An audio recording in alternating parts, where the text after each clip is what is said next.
Well, studio, it's our pleasure to welcome now Sally Doty. She serves as the director of the Mississippi Office of Broadband Expansion and Accessibility, also known as B.E.A.M. B.E.A.M. Whew, Director, good to see you. Thanks for coming in. You got one of those long titles. I do, but don't you like that acronym? I do like the acronym. Yes, I'll yes. agree. I thought it was clever. Yeah, I like it. Some of the acronyms that they affix to these bills, I kind of have to scratch my head about. Well, but that's a good one. I like there's so many acronyms. Every now and then I can do an entire sentence almost with acronyms, and I hate myself when I do that. Well, of course, you're diving into my old line of work, and that's all we were initials and acronyms, and you know what IBM stands for? Oh, I think not what I think it is. Tell me. Well, I thought it was International Business Machines. well, that's the name, official name of the company. But there was a time during their heyday of the 60s, 70s. It wasn't unusual for you to get a call to say an IBM employee say you're being transferred, and your choice was you either take the transfer or you're out. It wasn't any back then. That was very common. So we used IBM to create the nickname "I've Been Moved." I've been moved. There you go. Okay. All right. So tell us what's going on at B.E.A.M. So we are continuing in our process to reach every residential location in Mississippi with high-speed internet service, and we are finishing up one small grant. We have another larger grant that is going to construction through providers all around the state. So we've made a second round of awards in that. And then we are opening up our final pot of grant money. We're going to open that up towards the end of the week. Okay. And that is the largest amount of money. It's that $1 billion. Billion. Make sure I say the B, $1 billion. That is available to reach every remaining rural unserved location. So I wanted to talk about that and let you know where we are in the process. Is this a winner-take-all deal? $1 billion? You're not going to award $1 billion to one vendor. So. No, we're going to open up an application portal. We have defined the state into 193 project areas. Okay. So we started with supervisor districts in the counties, and we looked at those supervisor districts, and we looked at how many unserved locations were there. Then we also looked at what it's going to cost to reach those. You know, some are more expensive than others. The more spread out homes are, the more expensive they are to reach, and that's why private money has not gone to them. Okay. So we looked at the cost, we looked at the number of unserved, and then we also looked at geographic boundaries. Is there a railroad down the middle of that supervisor district? Because that's hard to get across. Yep. Is there a river? Is there something? Is there a national forest? Yeah. So we took all of that into consideration. We did a tremendous amount of research and work, and we have come up with these 193 project areas, and now we are going to open up our application process. We had a pre-qualification process that we ran back in December, where we asked the providers, if you're going to apply, if you're going to be a part of this, if you want some of this $1 billion, we need to go ahead and assess your financial and technical capabilities. Okay. So we opened up that pre-qualification process, and we have certified 23 different providers in Mississippi, most of whom I'm very familiar with. We've worked with in other projects. So those 23 will be the ones that come in and apply for this fund.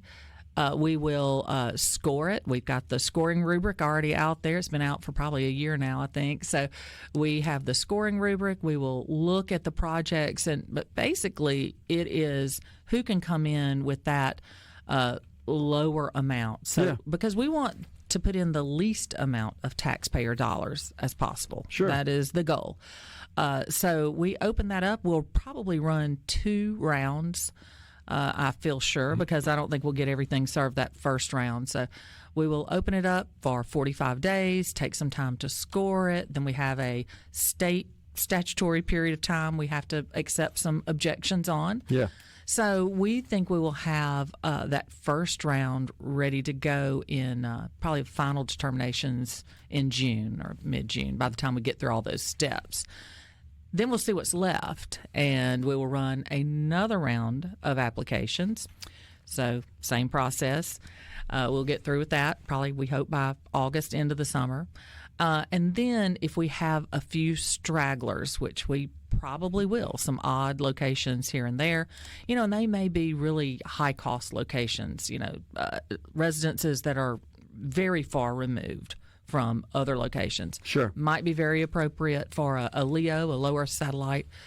We have not only Starlink, but the Amazon folks. They're in our pre-qualification process as well. So, it might be appropriate for that technology.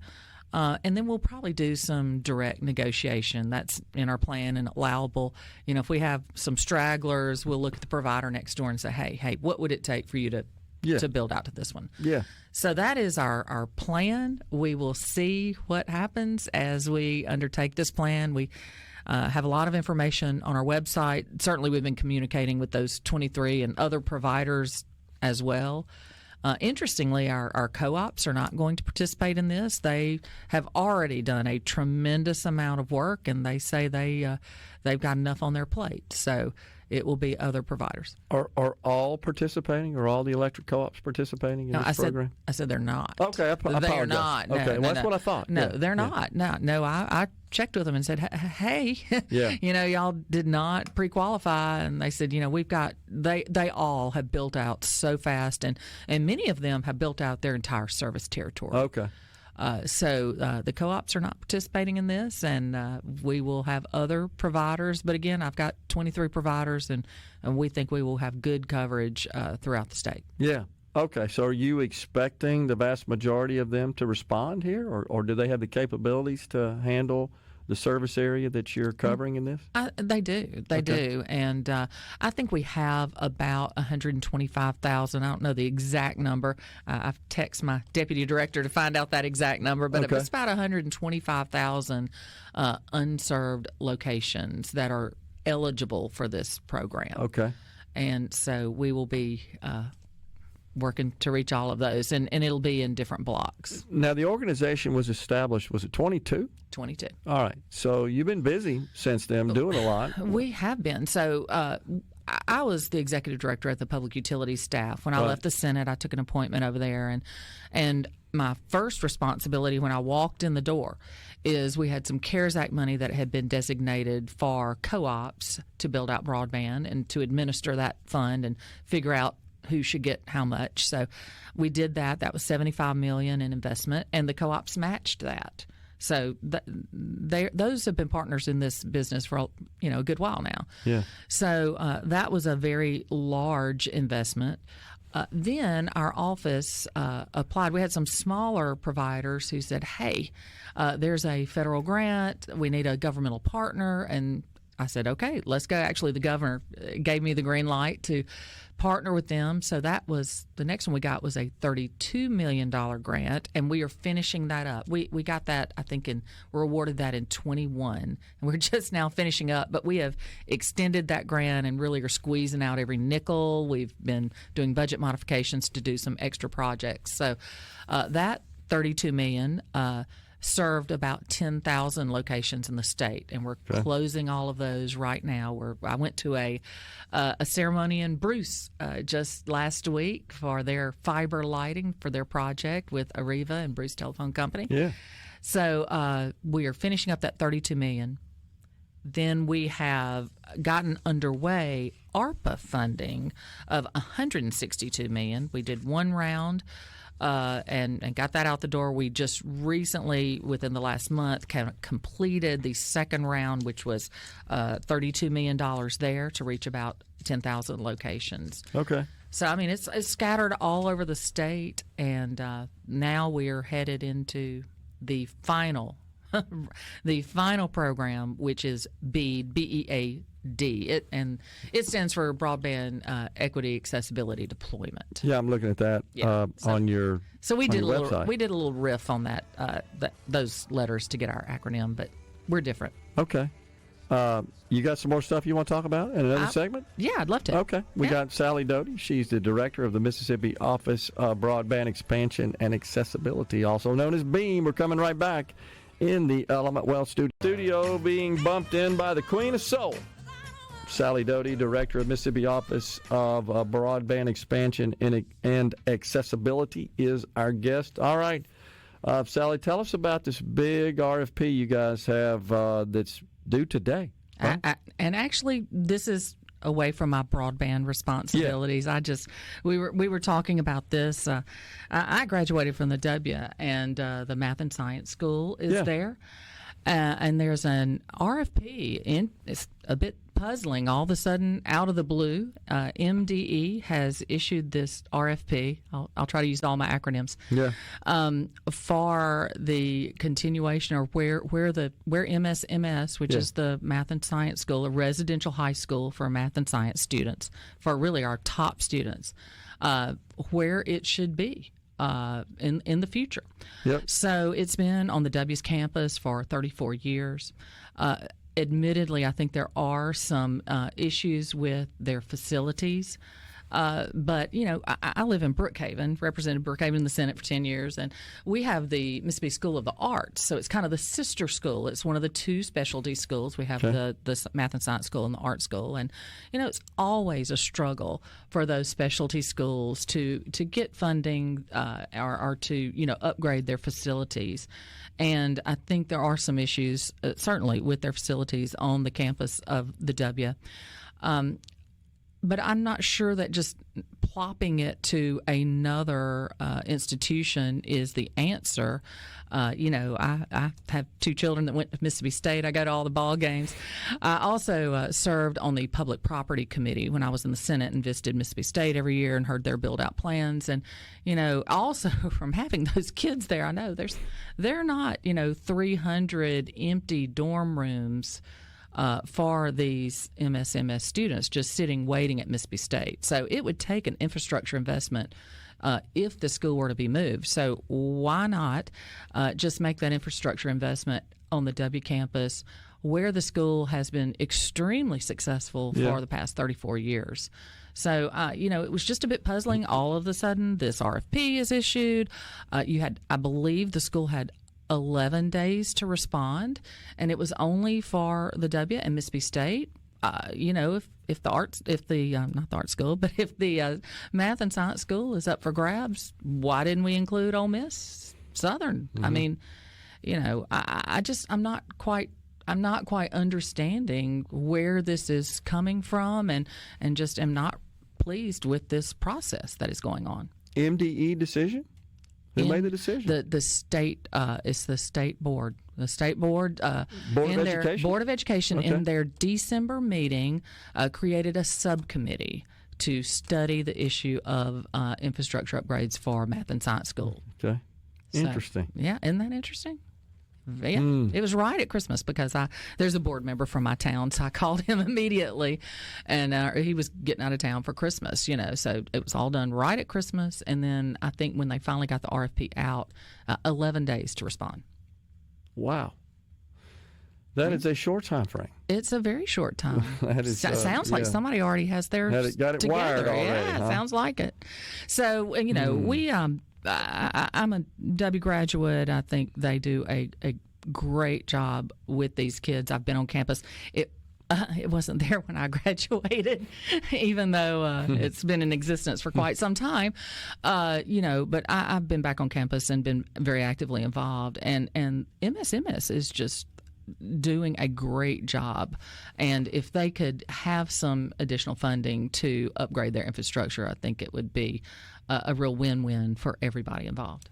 I've heard nothing but positive things about MSMS. Yes. Nothing but positive. You know, I just don't know if you want to plop, you know, 16 and 17-year-olds over. Doesn't Mississippi State have our largest campus? Aren't they about over 20,000? In Starkville, I believe that's right. Yeah. You know, I'm not sure. And I give that from the perspective, of course, as a mother, but also being involved with that art school that is in Brookhaven. I've been a host parent. They had a host parent program. They don't do it anymore, but I was always a host parent for an art student in Brookhaven. And, you know, those kids are away from home the first time.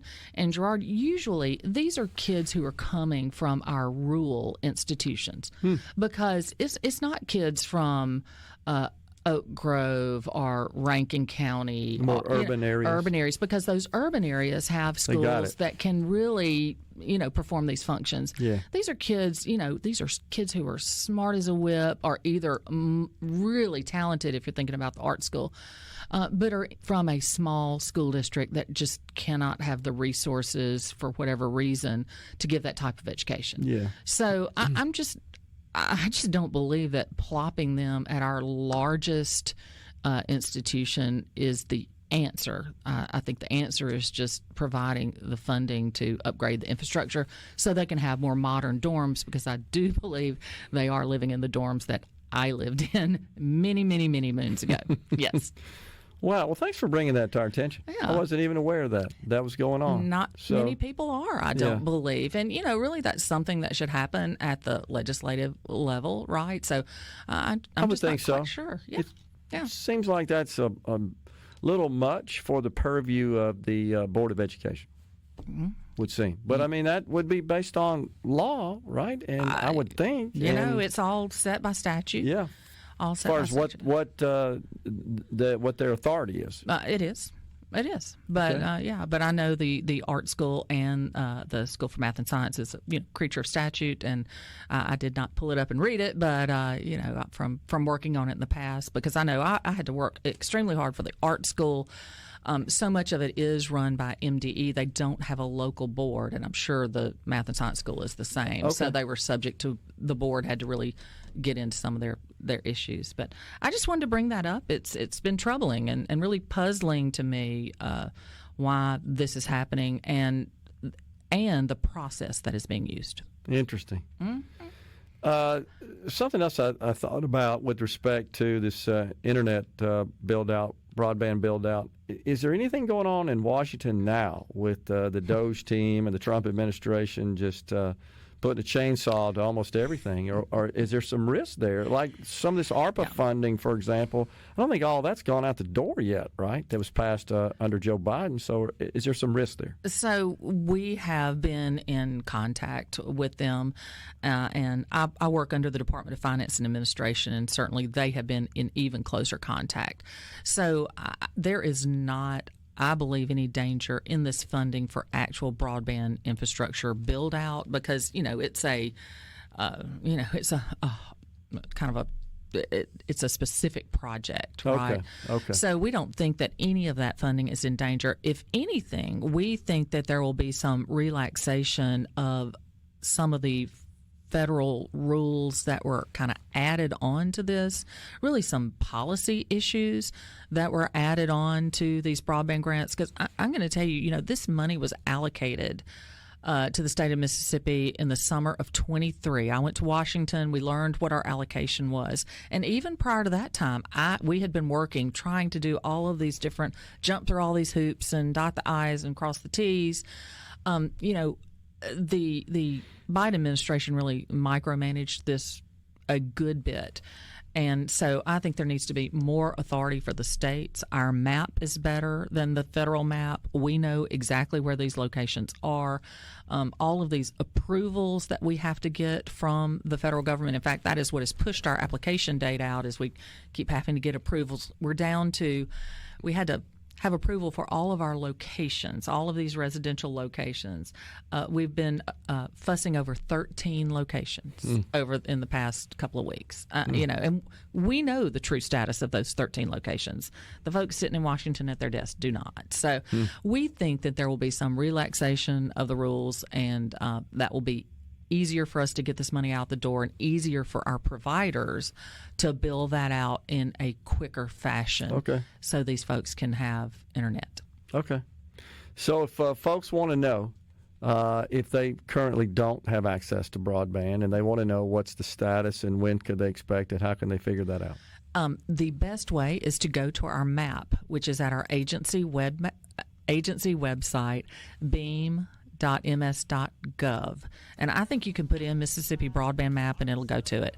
You can see your location. You can email us at info@beam.ms.gov. BEAM.gov. Info@BEAM.gov. Any questions, we're glad to answer that. We got a phone number up there too. We're glad to talk to you and work you through anything. I'm looking at it. It's well done. It's easy to read and understand. Yeah, it's a good tool. So appreciate you guys doing that. Sally Doty, Director of the Mississippi Office of Broadband Expansion and Accessibility, a.k.a. B.E.A.M, has been our guest. Thanks for coming in, Director. Thank you. Appreciate it. Yep, we're coming right back in the Element Well studio.